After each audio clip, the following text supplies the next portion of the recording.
दूसरे प्रश्न है तो बताइए माता जी लोग।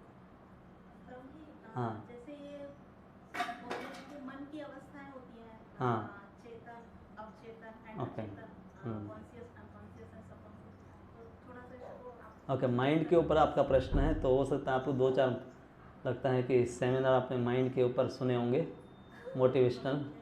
मेरी चैनल पर 2 सेशन हैं, आप वो सुन सकते हैं। माइंड पावर करके मेरे 2 लेक्चर है, मन कैसे काम करता है और उसको कैसे नियंत्रित करना है। तो उसमें गीता के अनुसार, उपनिषदों के अनुसार मैंने दिया है।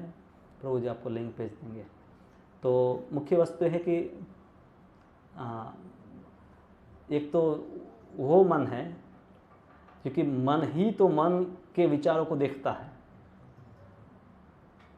अब जैसे हम विचार कर रहे कि आज अभी प्रसाद में क्या होगा, अभी 9 बजे जाकर फिर क्या करेंगे, कुछ न कुछ विचार चल रहे हैं।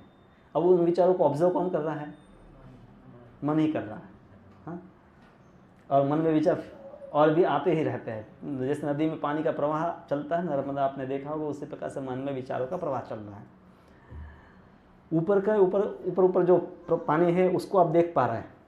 कई बार नदी आपको देखने से पता नहीं चलती कि वो कितनी गहरी है और अंदर क्या क्या है।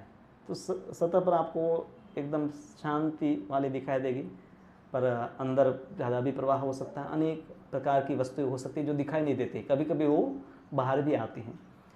तो जब खास करके हम रात्रि में सो जाते हैं तब बाह्य इंद्रियां सब बंद हो गई है, फिर भी मन अभी जागता हुआ है, इसलिए मन में विचारों का जो प्रवाह चल रहा है उसको भी हम ऑब्जर्व स्वप्न के रूप में करते हैं। हम कहते हैं कि मुझे सपने आए, तो स्वप्न में भी हम मन ऑब्जर्व कर रहा है जो विचारों का प्रवाह चल रहा है। और कभी कभी हमें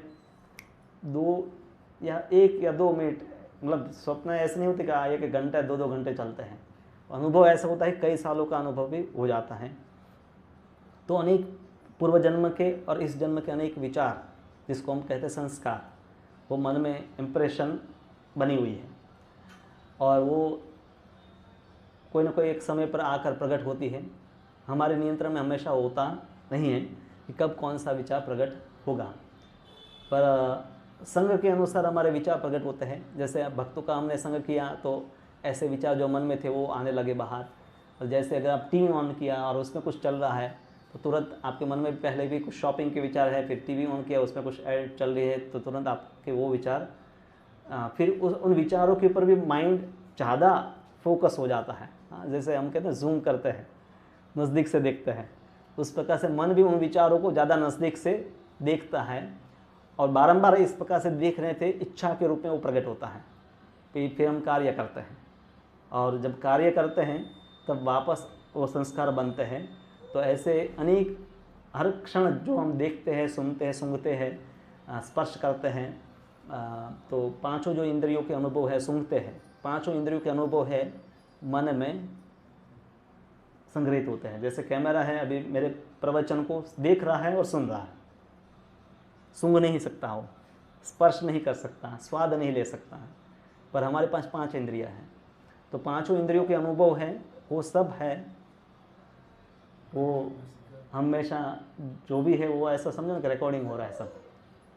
और कभी कभी वो कोई भी भाग आकर प्ले होने लगता है जब हम बैठे हैं ऐसे ही और हमें कोई विचार आ जाता है, या रात्रि में या स्वप्न में। तो अब हमें पता नहीं, उसके लिए आइसबर्ग का भी एग्जांपल दिया जाता है कि बर्फ़ को पानी में डालते हैं तो 10% ही बाहर होता है, बाकी सब अंदर होता है। तो उसी प्रकार से विचारों का बहुत बड़ा पहाड़ है। पर अब ये वस्तु मन की जटिलता है हो गई। समाधान ये है कि आप जब महामंत्र का जप शुरू कर देते हैं तो यही मन है वो सत्वगुण में आने लगता है, और मन का स्वभाव ही सत्वगुण है। सत्वगुण से ही मन, जैसे आप सात्विक बनते हैं आपका मन स्थिर हो जाएगा।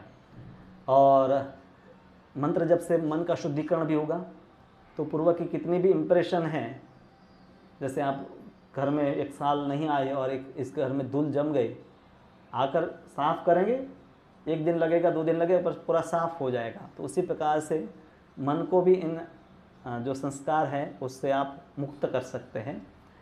पर हमारी समस्या है कि हम वापस धूल भी डालते रहते हैं, तो नई नई इम्प्रेशन भी बनते रहते हैं। तो भगवद गीता में जैसे बताया है कि शुद्ध भक्त के मन में इवन भोग की वस्तुएं देखकर भी भोग के विचार नहीं आते। जैसे हम देखते हैं श्रील प्रभुपाद जी अमेरिका में गए, उनके सत्संग में सुंदर लड़की आ रही है, पैसे लोग दे रहे हैं, हर प्रकार की वहाँ सुख सुविधाएं हैं, पर उन वस्तु को देखकर उनके मन में क्या विचार आता है कि ये कृष्ण की गोपियाँ है, उनको मुझे कृष्ण की सेवा में लगाना है, किसी ने धन दिया तो कृष्ण ने धन भेजा है, उनकी सेवा कैसे करें। तो हमेशा भोग की वस्तुएं देखकर ही, इवन इस भोग का अस्तित्व है वो भी उनके मन में आता नहीं है, क्योंकि वो हर वस्तु को भगवान की ही संपत्ति के रूप में देखता है।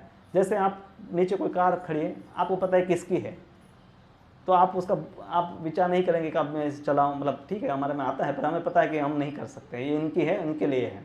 हाँ, तो उसी प्रकार से भगवान के शुद्ध भक्त हैं, उनका मन या उनकी चेतना है दिव्य स्तर पर होती है।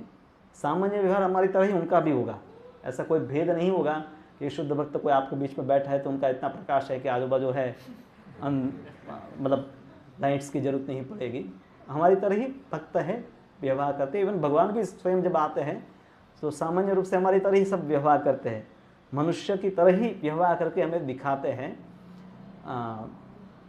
तो मन को नियंत्रण करना एक प्रमुख भक्ति में या कोई भी आध्यात्मिक जीवन में, एवं भौतिक जीवन के लिए भी मन नियंत्रित नहीं तो आप कुछ भी कार्य में सफल नहीं हो सकते, क्योंकि मन की एकाग्रता से आप कार्य में सफलता प्राप्त करते हैं।